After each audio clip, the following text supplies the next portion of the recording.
alcoholism thrived. During the 15 years that I have worked as a clinical psychologist in Indian country, I can truthfully say that a majority of the clients or patients that I have worked with have exhibited symptoms of post-traumatic stress disorder. The interesting thing about most of these clients is that most of them have never been to war or in a combat situation. The research done on Holocaust survivors of the Nazi extermination attempts indicates that children and grandchildren of Holocaust survivors also exhibit symptoms of the grief and loss that was experienced by their grandparents and parents. Recently, there's a movement, not only in Indian country, but throughout the society, called the Adult Children of Alcoholics. And some of the dynamics of the children of alcoholics is that they also inherit some of the symptoms of their drinking parents and grandparents, even though they themselves might not have ever had any problems with alcohol, which lends further proof to the issue of the transmission of trauma through the multi-generational stress dynamic. The two major factors that have impacted on me, I think the most dramatically, have been being the adult child of an alcoholic. The second, having to deal with the racism and the discrimination that didn't end 100 years ago, but that in many ways is still part of the reality, I think, of Indian people, as well as many other people of color throughout this country. In that image, you know, only good Indian is a dead Indian. And that was basically what was going through the headlines when I was in high school. And you hated that word Indian. You hated that word Sioux, you know. So what I used to do, you know, was just make believe that I wasn't Indian, trying to be something that I wasn't, you know. And it caused a lot of internal stress and internal depression. And I lived like that, you know, all the way through my high school years and also my military years, because nobody taught me any different. And no one was telling me it was good to have dignity and pride as an American Indian. You know, so the stereotype and the movies back then really reinforced that. Good whiskey, Blaine.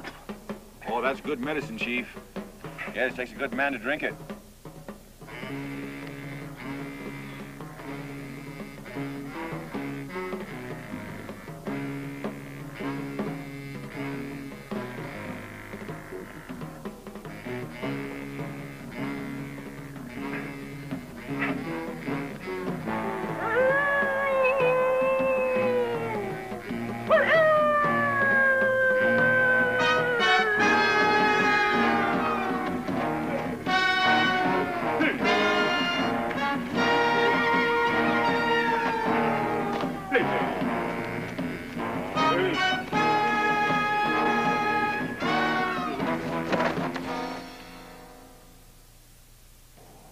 For this.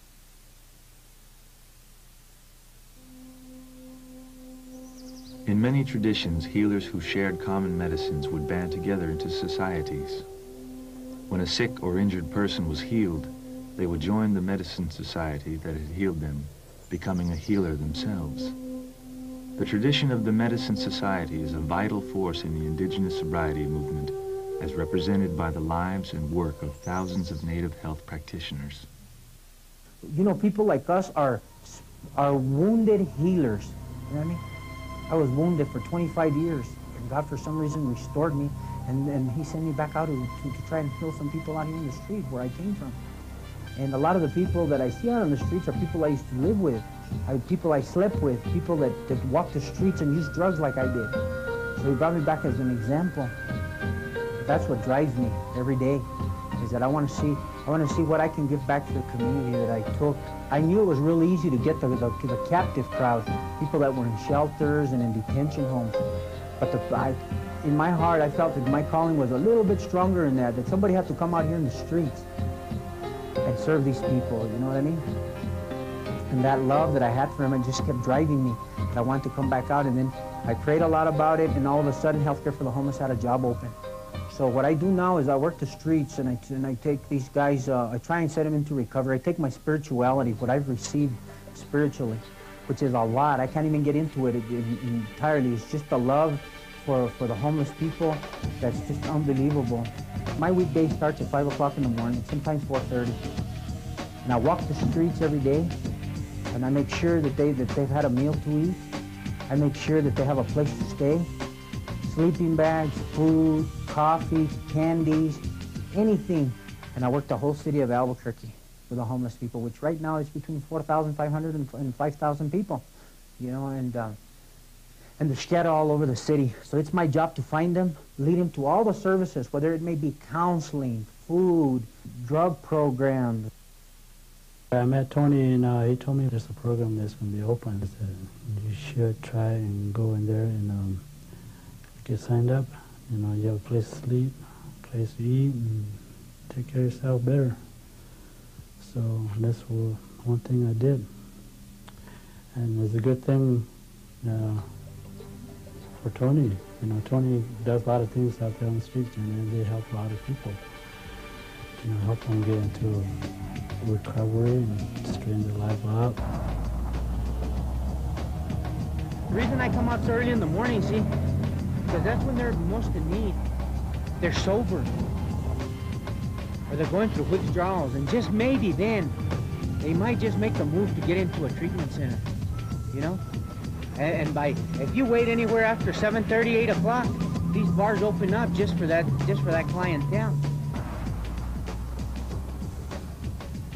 During the course of the winter, I check every trash bin.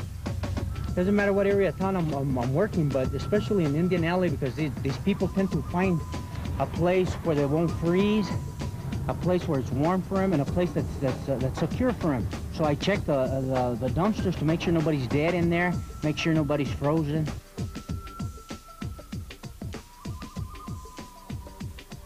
And I know there's people out here that'll tell you they're out here because they want to be out here. Let me tell you, I've been out here too long, and I haven't found one person that wants to be out here. You know what I mean? They want to go back home. You know, there's no place like home.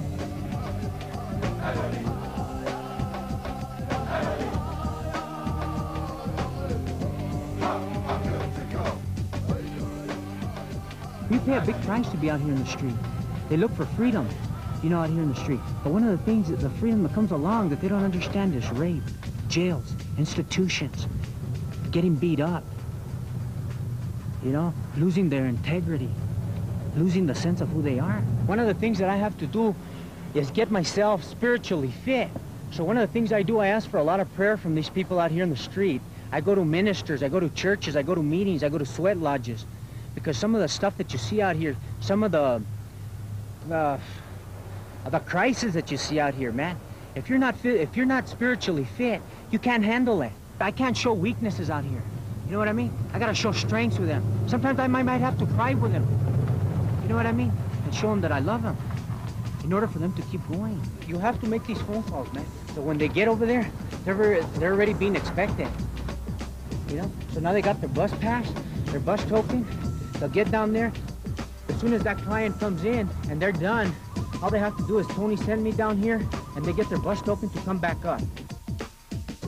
You know, you send them and they see that they get treated real nice.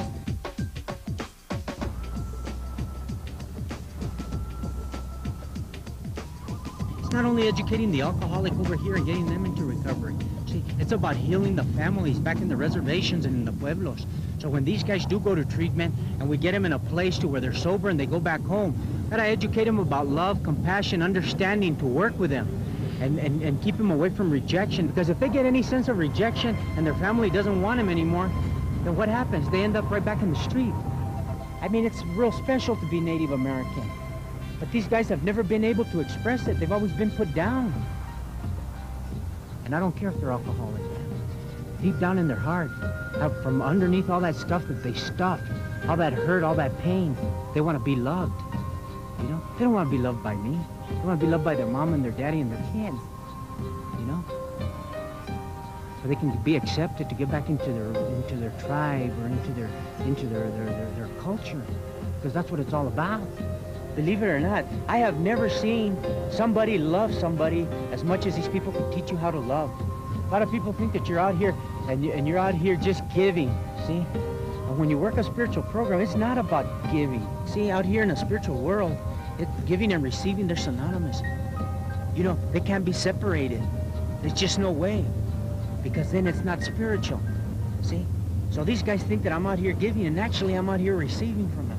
But in Santa Fe, in Washington, they don't look at homeless people the way I look at homeless people. You know what I mean? I have a love for them that, you know, I can't even tell you how much I love these people. You know what I mean?